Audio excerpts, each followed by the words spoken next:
नमस्कार फ्रेंड्स, मैं हूं doctor Praveen Sharma, PhD in astrology and vastu and founder of Tarini astro solutions. मेरे चैनल में आप सबका स्वागत करती हूं मैं।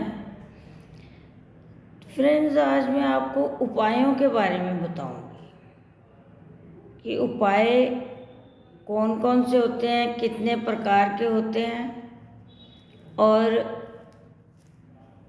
किस तरीके से किए जाते हैं।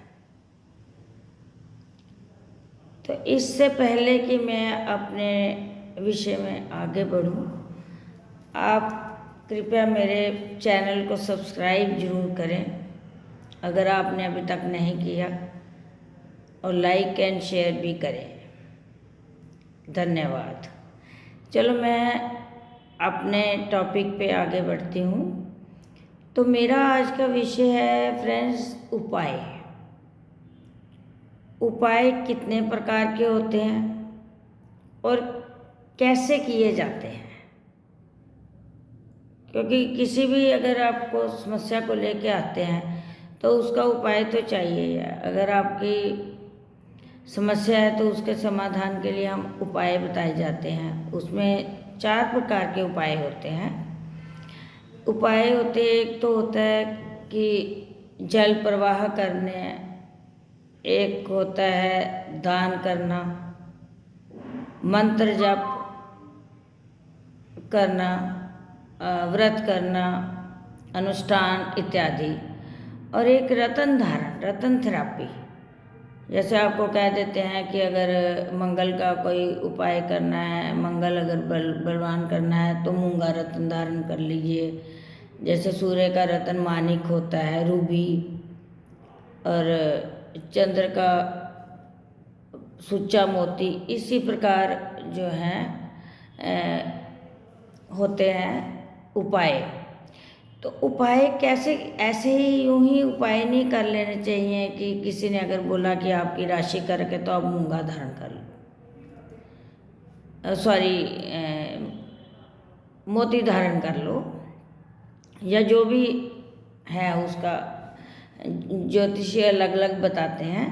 लेकिन जब तक आप अपनी पूरी कुंडली का विवेचन नहीं करा लेते, पूरी कुंडली को देखकर ग्रहों की क्या स्थिति है, दशा कौन सी चल रही है, अंतर्दशा कौन सी चल रही है, उसके अकॉर्डिंगली हमें उपाय करने चाहिए।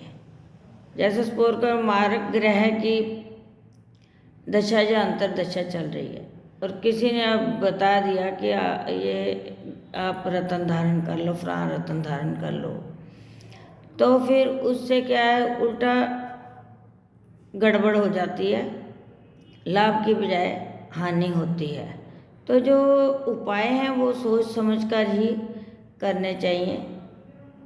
जैसे कि अगर आप किसी ने अगर किसी रत्न को हमें सजेस्ट किया कि हमें मोती धारण करना है, चलो हमने मोती धारण किया, लेकिन फिर उसके अगर आप चंद्र से रिलेटेड जो है ना, आपने उस वस्तु का दान नहीं करना।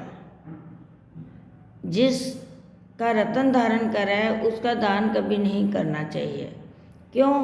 क्योंकि जब हम कोई भी रत्न धारण करते हैं तो वो इसलिए किया जाता है कि उस ग्रह से रिलेटेड जो किरणें हैं उस रत्न के जरिए हमारे शरीर में प्रवेश करें और उस ग्रह को बल प्रदान करें।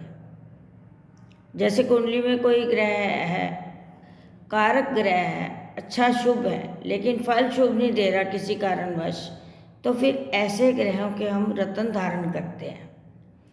लेकिन जो जल प्रवाह, आजकल कई लोग बता देते हैं ये जल प्रवाह करो, जल प्रवाह हर किसी को सूट नहीं होता। वो सिर्फ पापी ग्रह जो होते हैं, पापी ग्रहों के जो उपाय होते हैं, जैसे राहु, शनि, केतु, मंगल इत्यादि के, इनकी वस्तुओं का अगर ये कुंडली में पापी ग्रह हैं, खराब फल दे रहे हैं, तो इनके खराब फल को, दुष्प्रभाव को कम करने के लिए जल प्रवाह किया जाता है।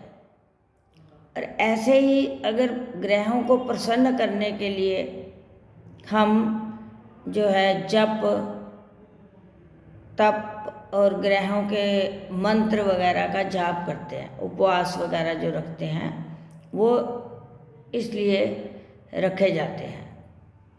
तो इस तरह हमें जो है उपाय जो हैं वो सोच समझ के ही किसी अच्छे ज्योतिषी को दिखा के ही हमें अपने उपाय करने चाहिए।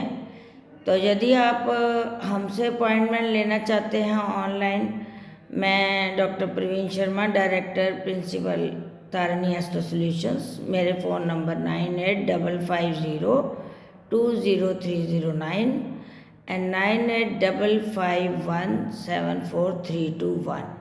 आप इन नंबरों पे संपर्क करके अपॉइंटमेंट ले सकते हैं। और मैं ऑनलाइन भी देखती हूँ और ऑफलाइन भी मेरा ऑफिस है।